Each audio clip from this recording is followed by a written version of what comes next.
vers notre invité, Michael Mokongo. Rebonsoir. Bonsoir. Donc on va parler ensemble avec Lisa Oretia de la crise du basketball au Mali. Peut-être expliquer rapidement, on a un petit reportage le 5 juillet dernier. La Fédération malienne de basketball avait décidé de radier la sélection nationale et de toute activité liée au basket. Elle a décidé de radier 7 joueurs qui avaient refusé de participer aux éliminatoires de la Coupe du Monde Zone Afrique pour l'Afro-Basket 2023. On va d'abord regarder le reportage de Kaoru Magassa. Tout a commencé avec une histoire de primes non payées. On regarde. Dans les locaux de la Fédération malienne de basketball, Mamadou Boubel Konaté est amer. L'instance dirigeante du sport qu'il représente a suspendu 7 internationaux pour avoir refusé de jouer lors d'une compétition au Rwanda. Il y a un moment pour écouter, il y a un moment pour pardonner, mais il y a aussi un moment pour sanctionner. On peut traiter la fédération, comme on a dit, de médiocre. On peut traiter la fédération d'illégitime tout. Mais on ne peut pas traiter le pays comme si c'était le marché. On est disqualifié pour les Afro-Basket, on est disqualifié pour la course à la Coupe du Monde. C'est du gâchis. 6 ans de travail foutus en l'air. Au stade Omnisport de Bamako, Mahamadou Kanté fait partie des joueurs exclus par la fédération. Lui et ses collègues se plaignent d'un différend sur les primes sur l'année 2021. Au total, c'est 3 millions de francs CFA par joueur qu'ils réclament à l'État. Un retard de paiement qui justifie, selon eux, leur grève.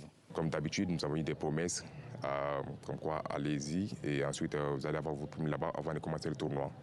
Donc c'était sur ça qu'on était parti à Kigali. Donc arrivé là-bas, toujours rien, et après on a décidé de ne pas jouer. Donc nous, les 7, on fait les vidéos, nous on s'attendait déjà à des conséquences, mais nous voulons un changement. Les joueurs frondeurs bénéficient du soutien de nombreux de leurs coéquipiers qui ont annoncé publiquement prendre leur distance avec l'équipe nationale. Pour les supporters, cette polémique doit prendre fin au plus vite. Dans les jours à venir, il faudrait trouver une solution pour lever ces sanctions et que les joueurs puissent rejouer pour leur pays. Même le gouvernement doit s'impliquer. Deuxième sport le plus pratiqué au Mali, le basketball est celui qui a glané le plus de médailles sur la scène internationale, et ce, dans toutes les catégories. Michael Mokongo, vous êtes un ancien international, vous avez joué pour la Centrafrique. Ça arrive souvent, ces problèmes de primes non payées? Oui, tout d'abord, je tiens déjà à dire à mes frères maliens que je compatis pour ces douleurs. C'est extrêmement difficile ce qui se passe pour le sport au Mali. C'est vrai que nous traversons souvent ce genre de problème-là, surtout dans les pays franco-africaines. Et il y a souvent ce genre de problème-là. Ce qui est difficile, c'est simplement, nous avons souvent des gens à la fédération qui n'œuvrent pas vraiment pour le sport. C'est ça la réalité, au fait. Et donc, du coup, ça endommage pas mal l'équipe nationale. Et c'est pour ça qu'on voit ces enfants qui traversent ces moments-là. Donc ça se produit assez régulièrement, en tout cas, sur le continent? Oui, c'est une réalité. C'est quelque chose qui date maintenant depuis plus de 30 ans maintenant. Aujourd'hui, le sport a évolué à une vitesse vertigineuse. On ne peut plus faire les choses de manière... comme les amateurs. Aujourd'hui, il faut vraiment se comporter comme des professionnels. Ces athlètes-là, quand ils quittent leur pays, ils font un acte justement de patriotisme, de venir jouer pour la nation. Mais en contrepartie, il faut bien les traiter. C'est les meilleurs ambassadeurs du pays. Quand le gouvernement ou les autorités se déplacent, ils sont aussi bien traités. Pourquoi les athlètes ne sont pas bien traités? Et puis après, à partir de là, ce qui est important aussi, c'est prendre des gens à la fédération qui veulent œuvrer pour le basketball, de mettre une vision, d'avoir un cap et d'avoir des gens qui veulent vraiment faire développer le basketball à travers les structures et puis à travers la planification des stages. Ils font énormément de sacrifices quand ils viennent jouer pour la nation parce que c'est leur gagne-pain.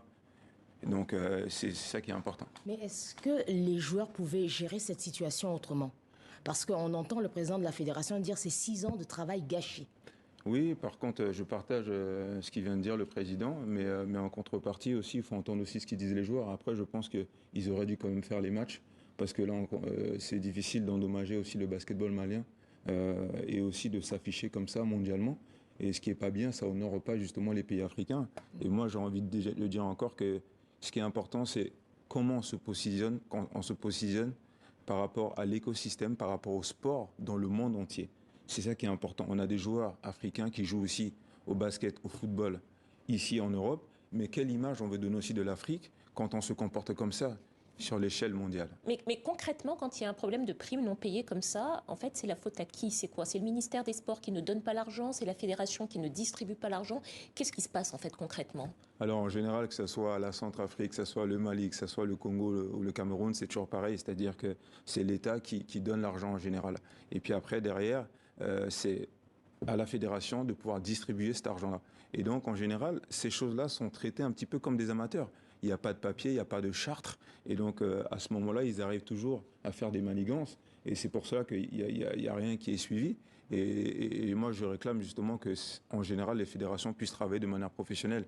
Parce que sinon, on va toujours continuer à avoir ce genre de problème-là et qui ne va jamais aider le basketball à évoluer. Comment voulons-nous que des garçons comme Joel Embiid, Pascal Siakam viennent jouer pour le Cameroun alors que nous avons ce genre de fonctionnement-là? Parce que c'est pareil pour le Cameroun aussi, c'est pareil pour tous les pays africains dans le basketball. Est-ce que c'est tous les problèmes ou est-ce qu'il y a dans certains pays, est-ce que ça va mieux?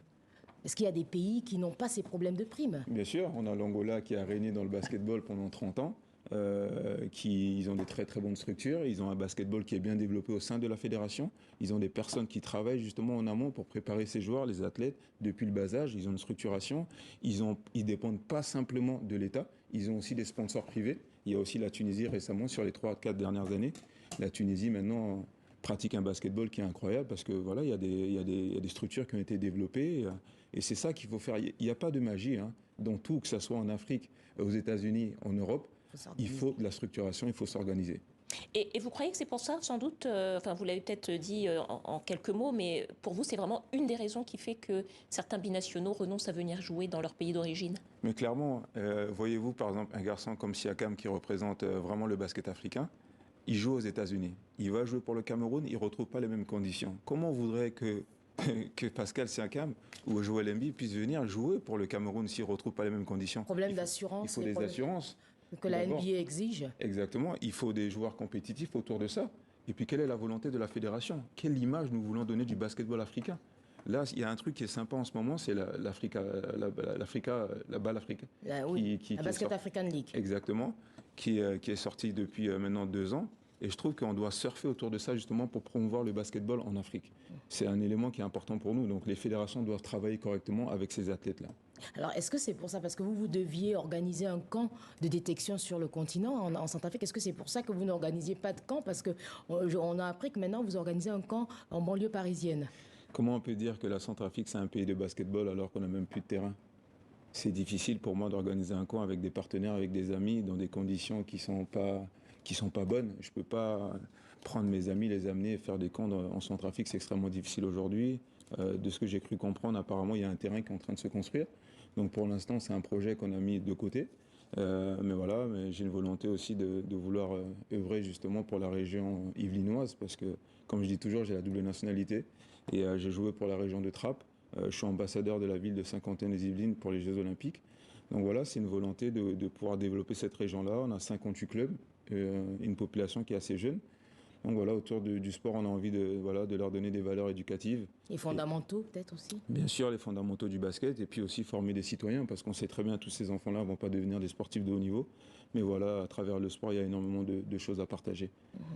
Est-ce que vous collaborez beaucoup, Mickaël, avec d'autres sportifs de haut niveau, d'autres nationalités, pour mener des projets conjoints sur le continent africain? C'est une réelle volonté aujourd'hui. Il y a beaucoup de discussions justement avec d'autres athlètes, notamment mon ami Sefolocha qui est sud-africain. Il y a aussi Yann Manini qui est béninois. Donc voilà, on a envie de converger nos forces pour faire des choses, parce que tout seul, c'est difficile de pouvoir justement faire ce genre de projet-là. Donc il y a beaucoup de choses qui sont en cours.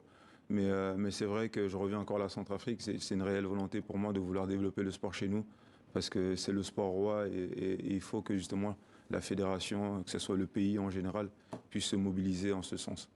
Merci beaucoup, Mickaël Mokongo, basketteur, ancien international centrafricain. Merci beaucoup. À vous. Et puis avant de refermer ce journal, Iselore, je crois qu'on nous annonce que l'Angola vient de se qualifier pour le mondial 2023. La Namibie, pardon. L'Angola, ça sera peut-être pour une prochaine fois. Je les ai qualifiés un peu trop tôt.